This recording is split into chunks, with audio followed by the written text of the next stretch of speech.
Hiya. In this video we're going to have a look at monopolistic competition. Now, in the previous lesson we looked at monopolies itself. We're going to have a look at how a slightly different system works. Now, the basics of monopolistic competition basically formed around the idea of imperfect competition. Now, this can be found in many real-world markets, ranging from anything like sandwich bars and coffee shops and busy town centres, all the way up to pizza delivery businesses in a city or hairdressers in any local area. Now, we also see this in care homes for older people. This often fits into market structure known as monopolistic competition. Monopolistic competition is very similar, you know what I mean? It's very similar to perfect competition. Many economists regard it as being more realistic, mainly because within this market style, products actually are differentiated, so that we do see them being quite different from one another's competition.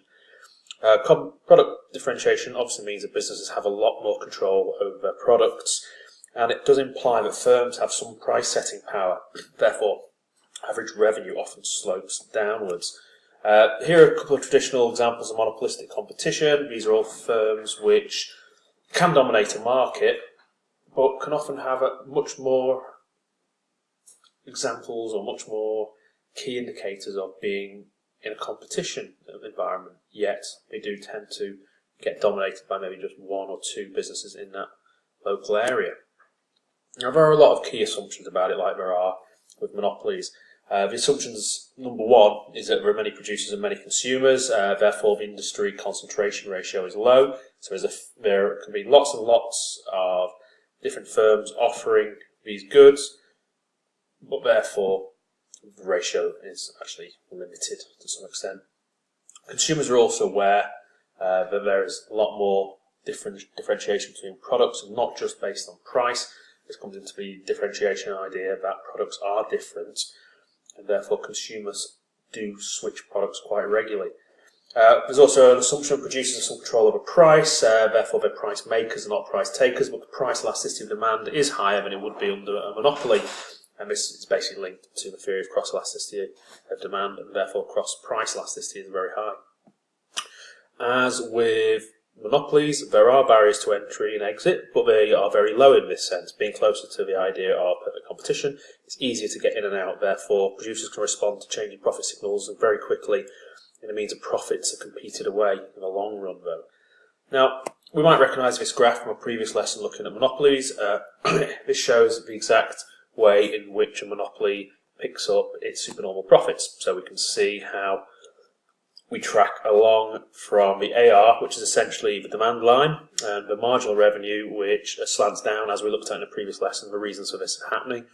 Therefore, in order to work out Q1, which is our optimal production level, we track up from where marginal cost and marginal revenue cross, and track that up to the demand line at average revenue, and then track that across to P1 to our price. So that is a market price that we'll set in our monopoly, and therefore we'll produce a Q1 being its most optimum position to produce at, therefore giving us supernormal profits. So as we can track across the line going up from Q1, we can see the first point we take as across is directly when the Q1 production line meets with the average cost. We track that across to give us our average cost per item, C1, and as we continue upwards, as we saw to the average revenue, P1, that represents essentially our selling price. So the gap between C1 and P1 represents our profit ratings, and in this case, because it's a short-run situation, we're able to hit in very quickly, make supernormal profits, even in a competitive market, mainly because in this case, you're often the first provider of a product or service. Now, what eventually happens is we start to see changes, which we're going to come on to in a little bit, and see what happens when we go in the long run.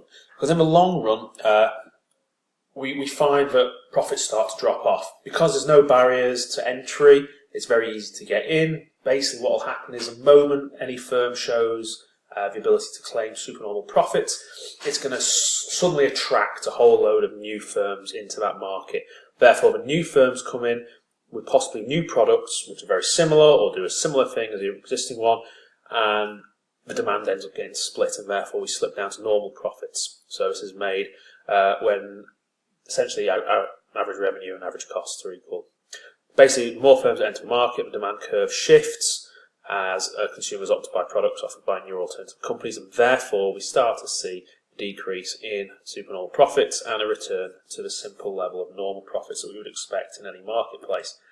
So as we can see, this is a graph we looked at previously, showing us the supernormal profits, and we can see now a shift. What essentially has happened is the AR2 and MR2 have both shifted to the left to show a decrease in demand for products of your firm. Remember, this is microeconomics, we're talking about a single firm. A lot more people offering products now, so therefore demand at your business, your company has decreased, and we've seen a shift to the left. Now what we essentially see at production of Q2 at the same level, we now actually see our price has to be set lower in order to actually gain the sales requested at that level. Now obviously we see this because the AR has to sort of like map upwards to the average costs, our average revenue and our average cost map meet, so therefore tracking across to the left of P2, this gives us our new price for the market, therefore giving us a simply normal profits as opposed to a supernormal profits that we have experienced previously. Now, it's hard to actually establish something called a stable equilibrium.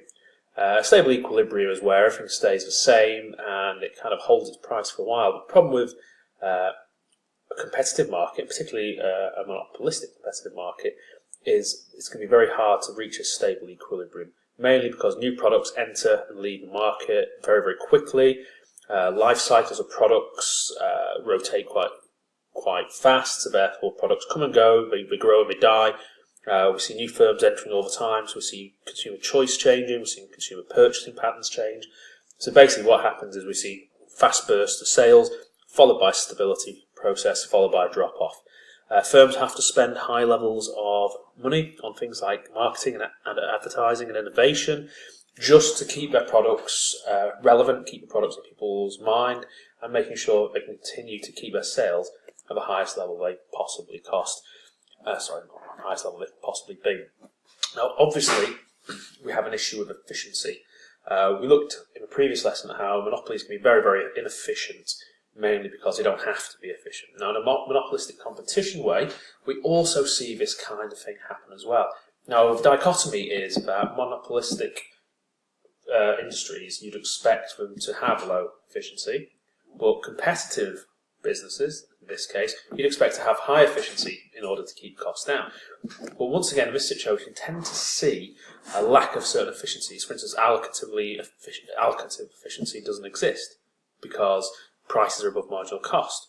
We start to see high levels of saturation in the market. Therefore, it's almost impossible for a firm to actually exploit effectively their economies of scale, therefore not producing it efficiently, therefore not productively efficient.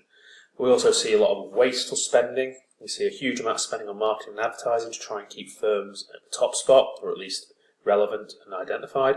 We also start to see social costs now, because people start to weigh up the behaviours of the firms involved in it. So we might see negative externalities from waste, and unlike monopolies where we don't really see any social costs because you're forced into buying these products, we start to now see and look for reasons why not to shop with these different firms.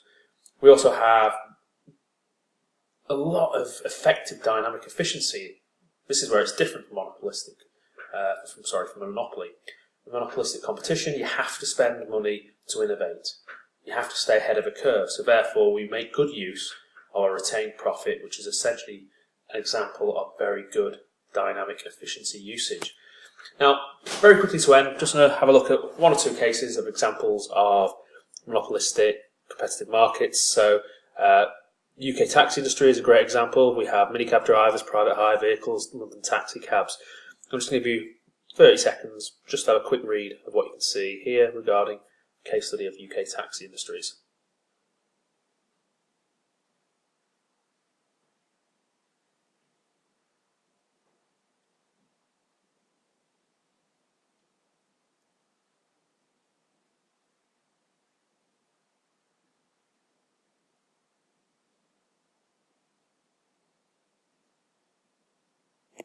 Now here we go. Usage of taxis have increased in England and Wales massively over the last couple of years, mainly due to the fact that public transportation as far as private hire is also increasing, but a lot of this can be attributed to the rise of Uber. Now we know we discussed Uber briefly in previous lessons. We've also mentioned Uber right back in about lesson 6 in year 1 when we talked about elasticity of demand, and we talked about Uber using a surge pricing model, which essentially fares increase as demand increases, decrease as demand falls. Uber's caused mass chaos in the taxi industry. We've seen places banning Uber, and most recently in London, where they've had their licence suspended, or at least refused to grant them a new one until they either meet a certain set of criteria, or they just fade away and leave, which isn't going to happen. We know that they're going to have to meet the criteria, and they're going to continue to operate as well. So it's not just in taxi firms we've seen this, we've seen it in the gym market. Traditionally everybody goes to these posh gyms in the centre of cities, Virgin Gym, all those kind of places which are incredibly high tech. Problem is, again, they're very expensive. So consumers are now switching to budget gyms. So we're looking to see entry into the markets of more competition. So we're seeing budget gyms like Pure Gym, who basically pay as you go, very basic equipment, out of town centres, the costs are low, and basic facilities open, but you can go to them 24 hours a day. And then we see the mid-range, more expensive gyms like Virgin Active, who work on a subscription system, lots and lots of facilities, all the extra things like car parking, restauranting, and different classes and things like that. So what we see is we see competition based on price and non-price competition here. So at the end of the day, monopolistic competition is kind of in that, how do you phrase it? Sort of, it's got a foot in both ends, really. It has some of the advantages of being a monopoly, i.e., you're one of only a few major firms, but you try to represent some of the advantages of being in competition. So it's a little bit of a dichotomy. It fits into both camps, and for some people, it's actually a much better idea, and hopefully it should be a little bit more understandable from this video. Thanks very much. I'll see you in the next video. Bye.